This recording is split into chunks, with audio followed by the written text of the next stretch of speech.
quand quelqu'un meurt, il y a toujours chorus. Il y a une espèce d'unanimité, comme on a vu hier avec Taboulé Rochereau, ici à Kinshasa. Sur le plan international, on se pose aussi la question, qu'est-ce qui se passe en Afrique du Sud? Pourquoi autant d'engouement? Pourquoi tout le monde veut aujourd'hui aller en Afrique du Sud? Pourquoi tout le monde veut être vu en Afrique du Sud?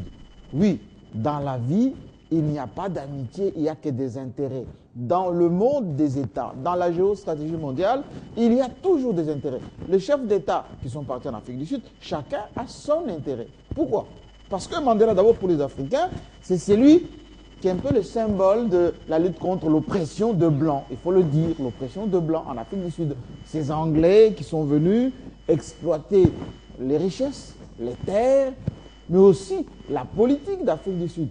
Les beurs, c'est comme ça qu'on les appelle, le beurre, le bourg, en fait, en réalité. Ces Hollandais, ceux qui détiennent encore les terres aujourd'hui, ont réprimé les Noirs. Rappelez-vous les films Chaka Zulu, depuis longtemps. Et donc, Mandela est un peu, je dirais, celui qui a représenté cette lutte aussi armée. Il a tué aussi Mandela avec ses militants, ses combattants, etc. Quelques Blancs, aussi des gens, les Noirs, qui étaient instrumentalisés par les Blancs contre cette lutte pour l'émancipation des Noirs qui sont majoritaires en Afrique du Sud. Donc, pour les Noirs, en général, en Afrique, Mandela, c'est un peu, je dirais, l'homme qui a permis aux Noirs de montrer qu'ils pouvaient résister jusqu'au bout. Alors, il y a là les Sassou Nguesso, avec sa lutte contre, à l'époque, l'impérialisme. Il y a là aussi Joseph Kabila, avec son père, Laurent Désiré Kabila, avec la lutte contre l'impérialisme. Il y a là, par exemple, Castro. Ce sont des moments rares. On peut trouver les Cubains à côté de l'Américain. Donc, beaucoup d'Africains qui sont partis là-bas, c'est peu dans ce sens-là. Mais surtout, ces Africains sont partis aussi pour rencontrer d'autres. Parce qu'en marge des deuils, il y a aussi des rendez-vous, les non-dits. Chacun va essayer de placer son dossier, essayer de négocier son affaire. Alors, pour les Occidentaux, pourquoi l'unanimité? Parce que beaucoup de gens ne se posent pas la question. Certes, Mandela a une histoire, un parcours noble, mais c'est d'abord parce que Mandela a pardonné aux Blancs qui ont maltraité les Noirs.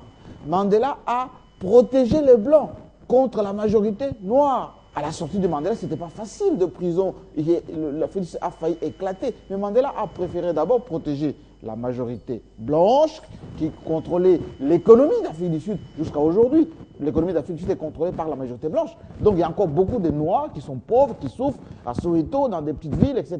Même à Johannesburg, vous allez trouver des Noirs qui sont au chômage. Et c'est pour ça qu'il y a beaucoup de criminalité en Afrique du Sud.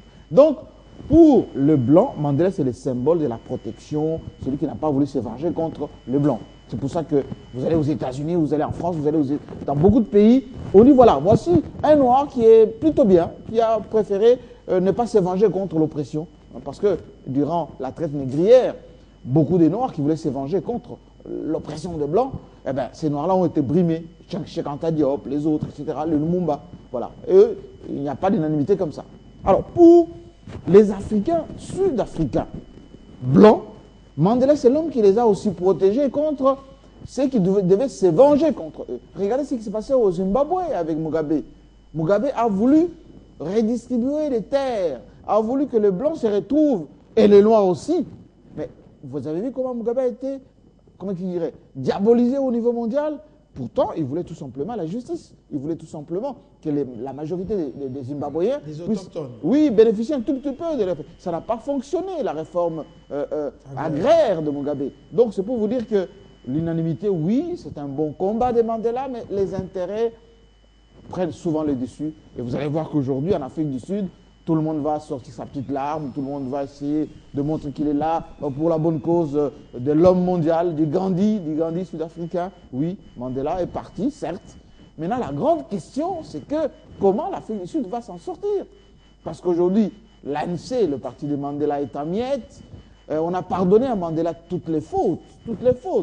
Ses divorces, sa séparation avec Winnie Mandela, sa famille qui s'est déchirée aussi par rapport à l'héritage de Mandela.